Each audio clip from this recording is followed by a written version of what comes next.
Um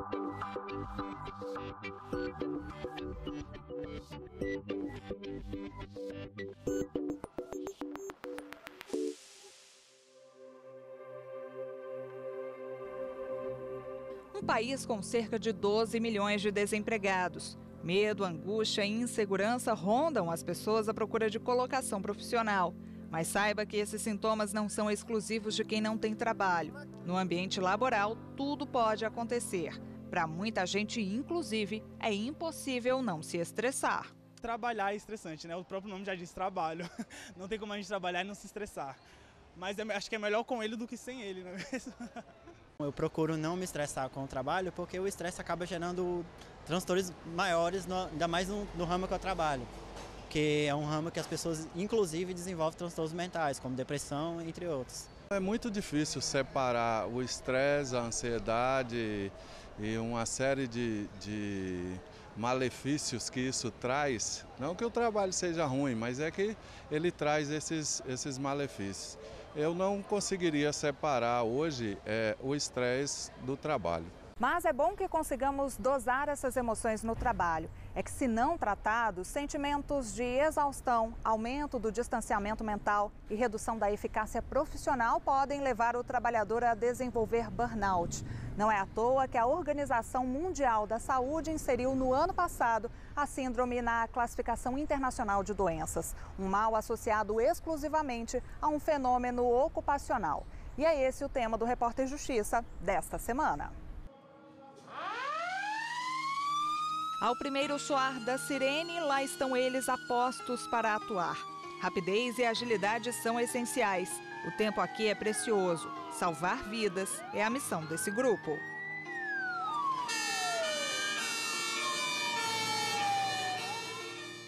Há 8 anos, Rudyard entrou para a corporação. Era a realização de um sonho antigo. Só que atrelado ao bônus da profissão vem o ônus também, muito comum entre os militares. Ser bombeiro é uma doação, né? É uma doação muito grande, é uma profissão muito gratificante, mas é muito estressante também, né? A gente passa por situações bem adversas do dia a dia, né? Que a gente tem que estar atuando de uma forma bem profissional para acabar se envolvendo com a situação e tudo. Então é uma profissão muito difícil também. É por essas e outras que a profissão de bombeiro é considerada, de acordo com um site especializado em carreiras, a segunda mais estressante do Brasil. Perde apenas para a de operador de telemarketing.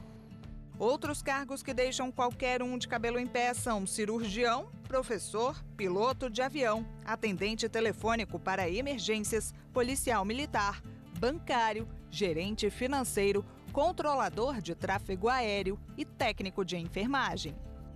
Dr. Rafael é psiquiatra, explica que a síndrome de burnout foi diagnosticada inicialmente na década de 60. Atinge principalmente profissionais que lidam com pessoas. É um esgotamento em que tem que ficar claro assim, que a pessoa não sabe lidar com aquilo. Não é que não sabe, o teu organismo não consegue lidar com aquilo. Por quê? Porque existem alguns que conseguem. Né? Então não é todo mundo que é exposto àquele mesmo trabalho que vai ter o burnout. Isso são questões individuais.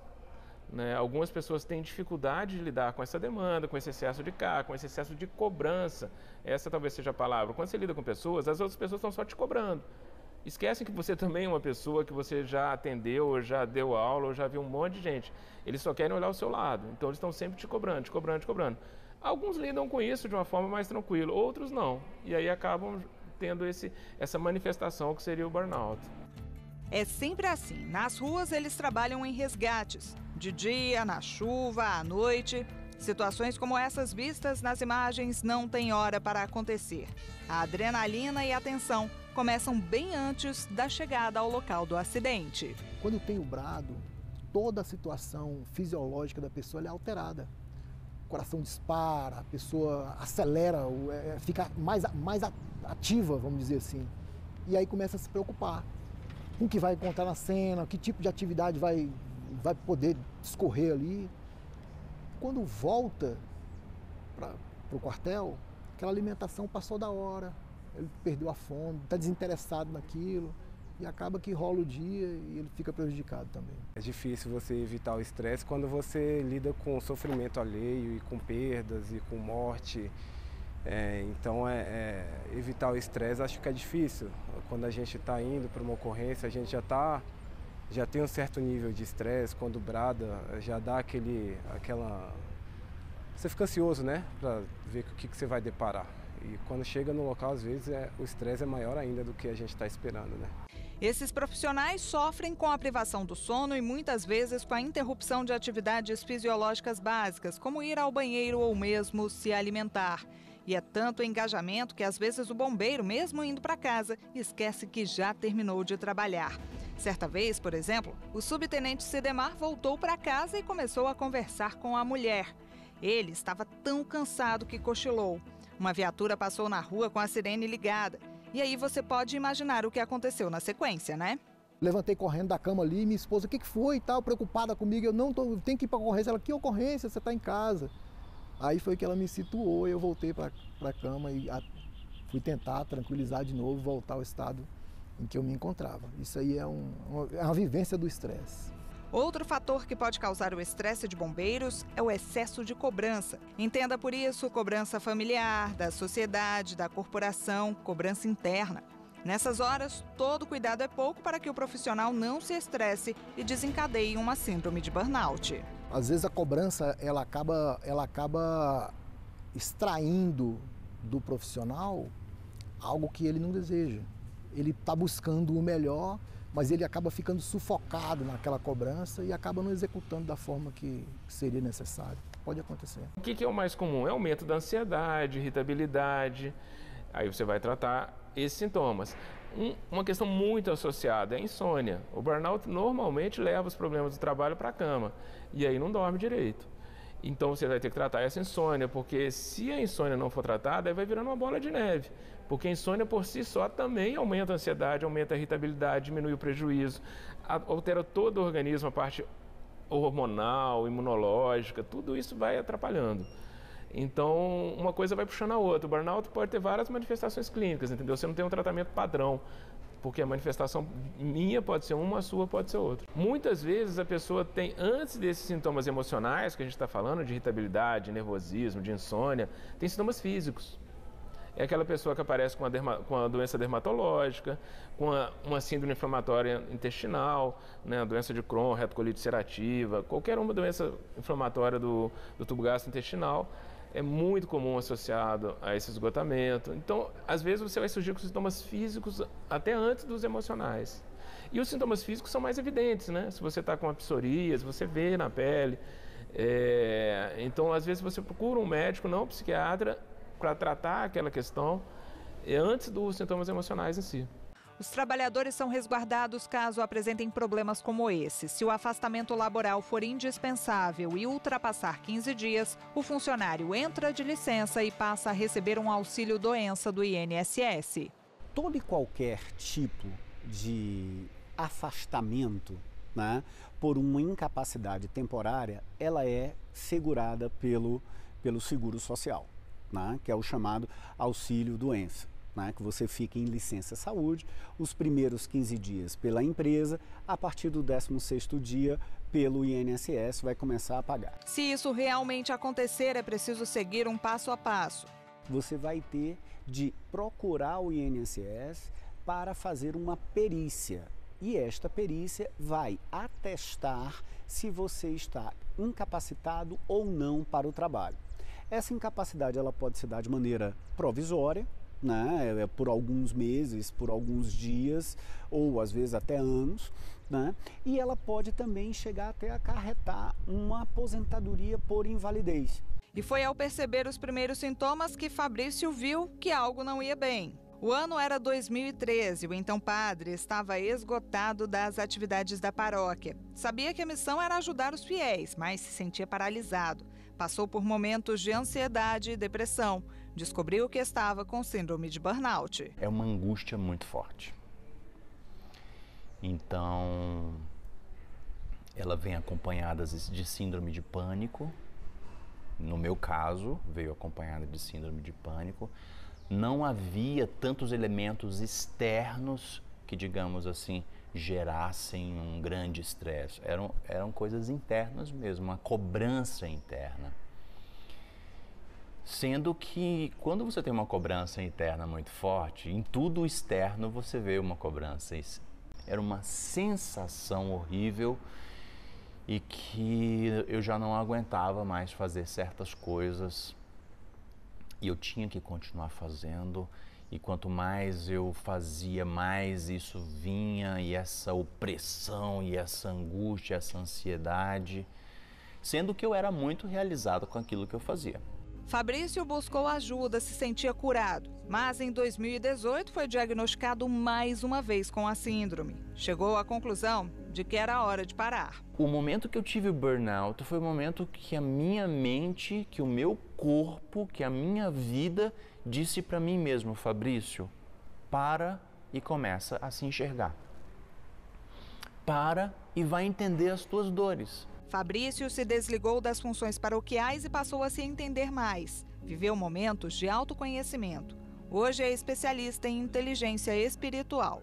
Eu aprendi, depois de tudo isso, que eu tenho que olhar para mim em primeiro lugar para eu poder dar o melhor de mim para o outro.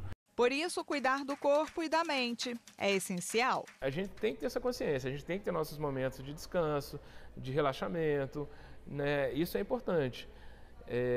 Além disso, paralelo a isso, todas as outras questões que a gente sabe que também são importantes, de uma alimentação saudável, de uma prática de atividade física, de uma busca de lazer que te dê prazer. Então, todas essas pequenas medidas somam-se e acabam também ajudando muito. Não pode ser tudo trabalho, senão a gente não aguenta. Nosso organismo, a gente tem que pensar como uma máquina, assim.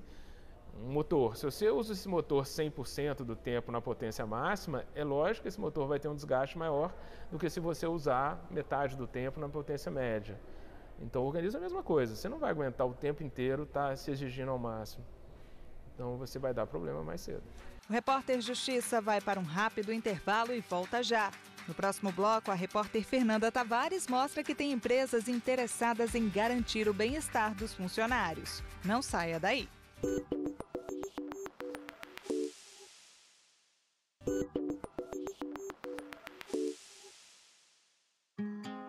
Puxa peso, sobe na esteira, cuida de toda a academia. Não bastasse tudo isso, o Diego ainda recebe diariamente os alunos neste espaço, que fica no edifício onde mora. Ele é personal trainer autônomo. A decisão de largar o emprego fixo para cuidar da saúde mental foi difícil.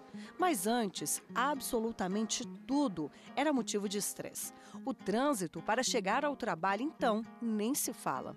Tinha uma rotina muito estressante, porque eu dependia do transporte público, só que nem sempre eu conseguia adequar. Aí depois que ocorreu isso, eu me mudei para uma outra localidade, e nessa outra localidade já não tinha mais o transporte público. E aí eu tive que começar a utilizar um meio particular. E dessa questão do meio particular, começou a entrar a questão do trânsito também, que aí eu tinha os horários muito apertados. Aulas em excesso, alunos demais, o relacionamento com a chefia e com os colegas já não ia bem. Só que foi levando, empurrando com a barriga mesmo. E aí, qualquer pequena irritação ganhava grandes proporções. A possibilidade de seguir trabalhando sem assinar carteira preocupava, mas começou a ser cogitada por ele. Alguns clientes meus, que eu já tinha alguns clientes externos, eles falaram: por que você não continua com o externo? Isso está te fazendo tão mal. Você consegue manter essa rotina. Aí, a princípio, eu fiquei bem receoso, porque você sai de um fixo, de uma atividade que você tem todo um apoio, né, um benefício, pro nada. Assim, por exemplo, se eu ficar doente ou se eu tiver algum acidente, eu não tenho um apoio, eu tenho a mim mesmo. Então, a princípio, eu fiquei com bastante medo. Hoje, Diego tem uma rotina de trabalho bem menos puxada. Como consequência disso, tem também tempo de sobra para a família. Muito melhor, assim, questão de tudo, questão de localização, moradia, com relação a tudo, até a questão do trabalho em si, porque a maior parte dos meus clientes eu atendo aqui na academia do prédio. E aí eu tenho que me deslocar menos, bem menos, então eu tenho muito tempo para família, deixar a criança no colégio, buscar no colégio. Então, assim, eu vivo a minha família e eu consigo ver os frutos do trabalho. Esse estilo de vida que o Diego levava ainda é uma realidade para milhões de trabalhadores no Brasil. Pessoas envolvidas numa correria a perder de vista. E que elas, quando notam que há algo errado, já estão no auge da tensão. O afastamento no trabalho nunca será algo bom, nem para o funcionário e nem para a empresa. As principais causas desse distanciamento das atividades têm sido o estresse e a depressão. Segundo a Organização Mundial da Saúde, cerca de 33% da população brasileira tem algum problema relacionado à saúde mental. Como vimos no primeiro bloco do Repórter Justiça, a síndrome de burnout tem estado cada vez mais presente na vida de alguns trabalhadores. E inúmeros são os sintomas sentidos pelo paciente. Às vezes eu estou bem, às vezes eu não estou, às vezes eu estou muito agressivo, muito irritado, às vezes eu estou muito emotivo, mais choroso. Isso vai acontecer, essa instabilidade emocional. Mas tem outras condições também que vão sinalizar a síndrome de burnout. Eu vou ter uma baixa na produtividade e aí quanto mais esse quadro vai evoluindo, mais o meu rendimento profissional ele fica afetado. Baixa motivação, baixo interesse. Ellen faz um alerta sobre o despreparo das empresas para lidar com situações do tipo. A gente ainda coloca a produção acima do sujeito, mas se esquece que quem produz é o sujeito.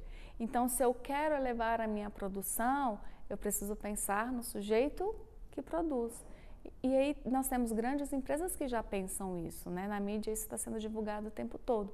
Quando a gente cria um ambiente de trabalho mais ergonômico, mais saudável, que eu possibilito o sujeito que ele possa ventilar suas ideias, que ele possa se socializar e não fique focado unicamente nas metas de produção, eu tendo a criar um ambiente de trabalho que me proporciona um aumento no rendimento dos trabalhadores. Para este advogado especialista em direito do trabalho, as empresas vêm se transformando gradativamente. Isso, inclusive, é um tema que tem sido constantemente trabalhado no judiciário, a partir de políticas públicas que não só estão aqui no Brasil, mas como estão sendo copiadas da Europa, dos Estados Unidos.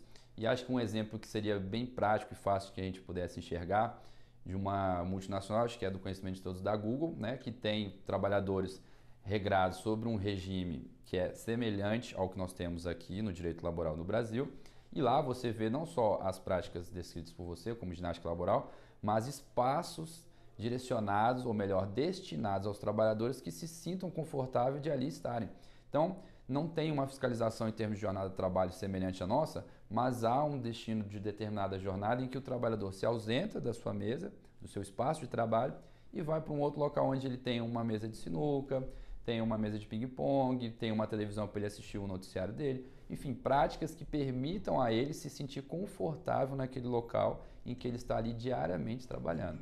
O Tribunal Superior do Trabalho tem dado bom exemplo. Semanalmente, são oferecidas aulas de yoga e meditação aos funcionários. Desde 2018, a gente tem esse encontro de meditação no tribunal, que ele acontece às segundas-feiras pela manhã e sexta-feira à tarde. 15 minutos, a pessoa pode sair do seu ambiente de trabalho, é uma proposta que o tribunal oferece, é dentro do expediente mesmo, que ela vai, pratica os seus 15 minutos e retorna para o seu ambiente de trabalho.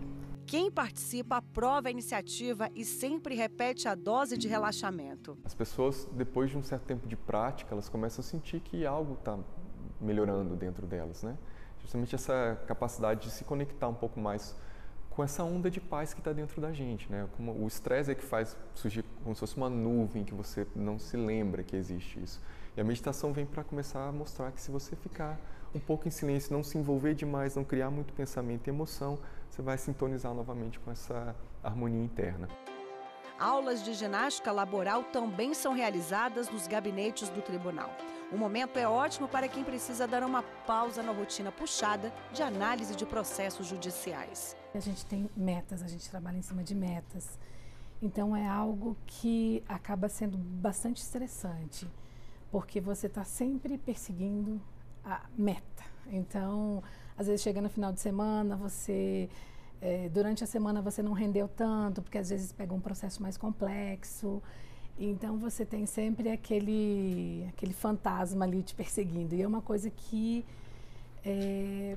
gera um estresse, assim, independentemente do trabalho, do volume de trabalho, uma coisa que acaba pesando. A implantação da ginástica laboral aqui no âmbito do TST foi fantástico, porque experiência minha mesmo, a questão do bem-estar, né, a questão postural também, melhora de um aspecto geral, a questão física e psicologicamente também, né, porque você dá aquela parada, você desestressa e parece que quando você retoma até com uma força maior, uma disposição melhor. Todas as aulas fazem parte do programa TST em Movimento. Nós sabemos que a atividade física tem uma relação muito estreita com a saúde das pessoas. Não só com a saúde física, mas também com a saúde mental. São diversas atividades. A gente tem uma atividade que chama revezamento de caminhada, que é uma competição entre as unidades do tribunal, onde as pessoas precisam percorrer o maior número de passos em 4 horas de revezamento. E nessas 4 horas de revezamento, nós temos a participação de mais de 400 servidores e nós já temos alguns anos que nós já batemos a meta de 2 milhões de passos. Então, são 2 milhões de passos percorridos nessas 4 horas de revezamento. E é impressionante ouvir as pessoas, logo depois do revezamento, como isso propicia uma mudança no estilo de vida. Os resultados são positivos e revelam um quadro de trabalhadores mais ativos e, claro, com mais saúde. Eu sei que ainda tem muito para ser feito, mas eu vejo assim que todos os órgãos precisariam ter um programa voltado para essa parte de saúde física e saúde mental dos servidores. E hoje o TST tem esse programa, já desde 2004. Então, nós contribuímos de forma direta e indireta para essa mudança no estilo de vida. O Mário é um dos participantes assíduos do TST em Movimento. O jornalista, que vive acompanhando as sessões plenárias do tribunal, sabe o quanto é importante um ambiente de trabalho saudável. A hora que você sai da sala, você sai uma outra pessoa, sai renovado, né? Relaxado, volta para a sala com a respiração melhor, né? E eu sinto diferença, muita diferença. E veja daqui a pouco no Repórter Justiça. Você vai conhecer histórias de pessoas que largaram a correria do dia a dia por uma rotina menos acelerada e mais calma. É daqui a pouquinho, não saia daí.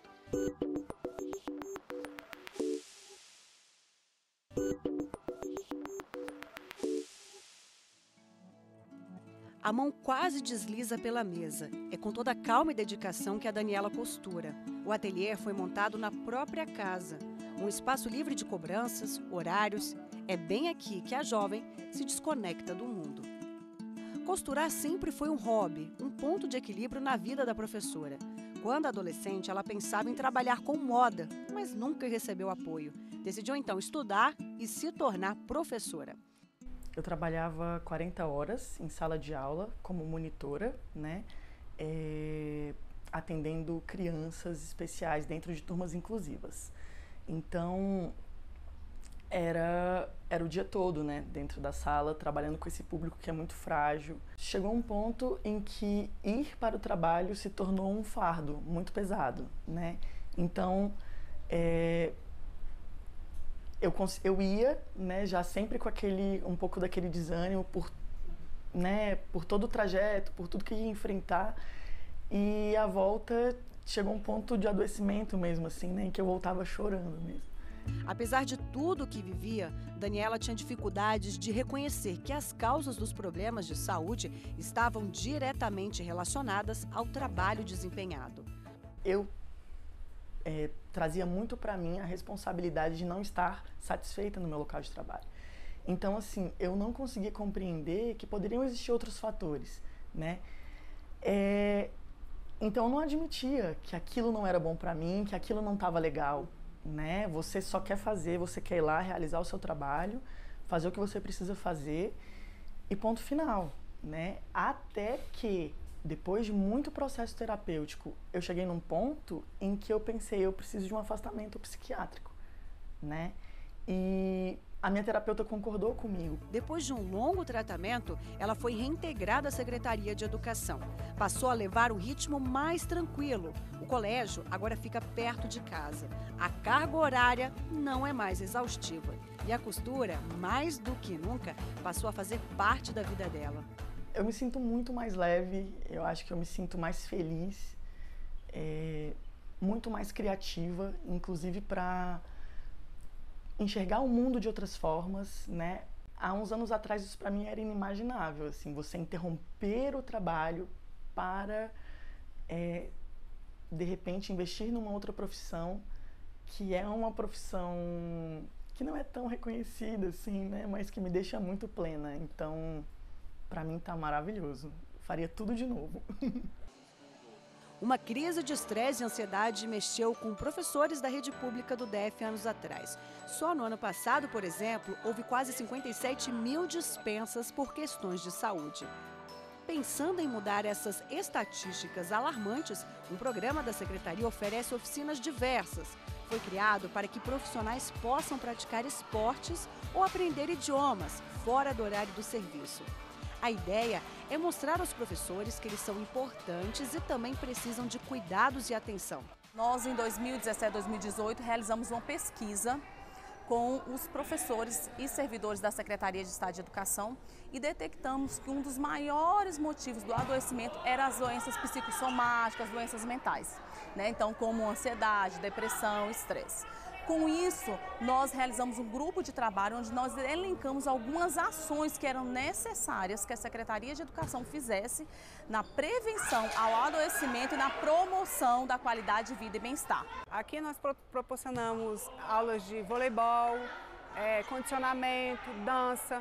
Isso tudo influenciou muito na vida dos professores desde que o projeto se iniciou. Os professores aqui, eu percebi que eles não tinham nenhum tipo de maturidade, nenhum tipo de qualidade física. As coisas mais básicas que a gente faz no dia a dia para eles eram uma coisa muito difícil. E com o passar dos dias eles vinham relatando que melhoraram muito. A questão de dormir, de fazer atividades diárias que eram muito difíceis, inclusive trabalhar, que melhorou muito. A queda no número de atestados médicos foi um excelente termômetro para comprovar a eficácia do projeto. As melhorias relatadas são evidentes. A gente ganha em qualidade de vida e você poder praticar um esporte, estar com aquelas pessoas que você gosta, no seu ambiente de trabalho, é muito bom. A gente vem, a gente brinca, a gente se diverte, a gente sorri.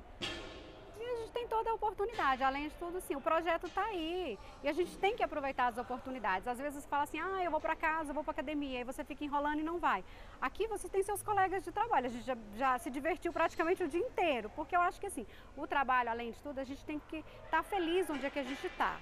A gente precisa ser um profissional feliz e eu acho que fazendo atividade física, a gente ganha em qualidade de vida.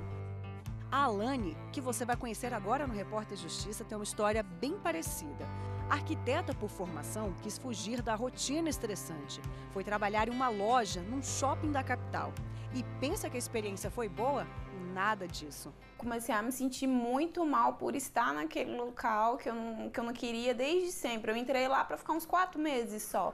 E depois não deu, foi dando muito certo, o ambiente começou a ficar um pouco tóxico, lidar com as frustrações de não ter sido fixada na profissão também, aí foi juntando várias emoções e acabou me gerando crise de pânico. Os sintomas eram os piores sinais de que o corpo e a mente pediam socorro. Era uma coisa muito forte que eu não sabia de onde vinha, né? E era um desespero muito grande. A síndrome de pânico que eu sentia lá era assim, eu nunca senti nada na vida e eu pensei que eu ia morrer no momento. É um negócio que vai subindo daqui em cima e para na garganta, assim, que você fica sem ar. Ela decidiu ouvir o coração. Foi cuidar da mente e do corpo. O que era uma rotina para desestressar virou um trabalho para ajudar ao próximo. Atualmente, o dia a dia dela é em função de transformar a vida de outras pessoas que enfrentam o mesmo tipo de problema que ela teve lá no passado. Ficar num ambiente que não é acessível a você, que não é bom, você vai se deteriorando por dentro e você não liga. Você acha que isso vai passar, mas não passa. Então, o meu recado é, procura olhar para dentro de você mesmo, Procure entender como o seu eu interior funciona, suas relações com as suas emoções e com Deus, ou com quem, sei lá, você acreditar. Então, eu acho que, a princípio, a gente criar essa conexão com nós mesmos e com algo que a gente acredita é um primeiro passo muito grande para se livrar dessa crise que pega tanta gente.